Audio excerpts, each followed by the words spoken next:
हर हर महादेव। सबसे पहले देव के देव महादेव के चरणों में प्रणाम, मैया भवानी के चरणों में प्रणाम। आज मैं अपने चैनल पर जो भजन लेकर आई हूँ शिव जी का शिवरात्रि स्पेशल भजन है। बहुत ही अच्छा, बहुत ही प्यारा। आप लोग लास्ट तक देखिएगा, बहुत ही अच्छा है, बहुत ही प्यारा है। देखिए गौरा माँ शिव जी से क्या कह रही हैं, बहुत गुस्सा होकर बोल रही हैं। बैल न चराई बे भूला, बैल न चराई बे भूला, तोहरो बैल मर खावा, बैल न चराई बे भूला, तोहरो बैल मर खावा, बैल न चराई बे भूला, बैल न चराई बे भूला, बैल न चराई बे भूला, तोहर बैल मर खावा, बैल न चराई बे भूला, तोहर बैल मर खावा, बैल न चराई बे भूला, तोहर बैलवा के बड़ी बड़ी अखिया, तोहर बैलवा के बड़ी बड़ी अखिया, बड़ी बड़ी अखिया हो, बड़ी बड़ी अखिया, बड़ी बड़ी अखिया हो, बड़ी बड़ी अखिया, अखिया देखा के डरवावे, बैल न चराई बे भूला,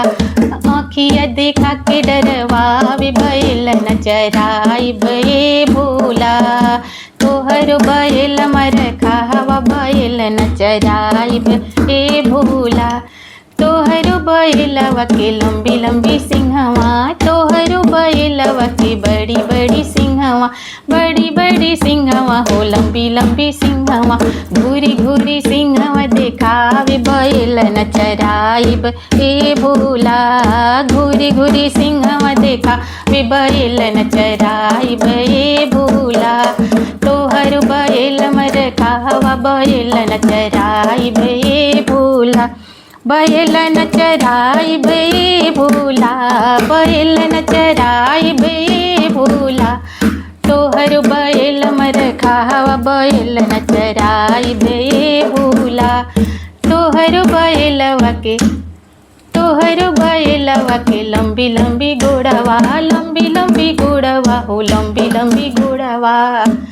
गोड़वा उठा के डरवावे, बैल न चराई बे भूला,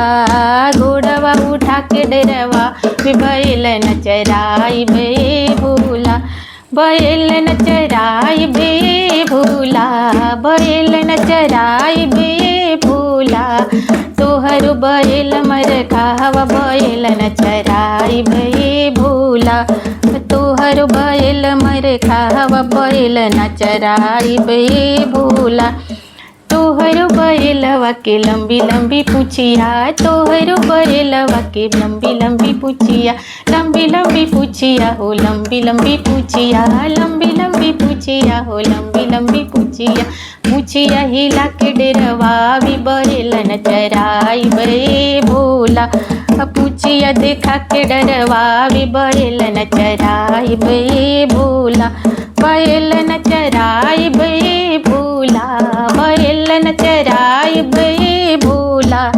तोहर बैल मर खावा, बैल न चराई बे भूला, तोहर बैल मर खावा, बैल न चराई बे भूला। अगर मेरा ये भजन आप लोग को अच्छा लगा होगा तो कमेंट में हर हर महादेव जरूर लिखिएगा। फिर मिलती हूँ अगले वीडियो में अगले भजन के साथ। तब तक मेरी तरफ से आप सबको हर हर महादेव।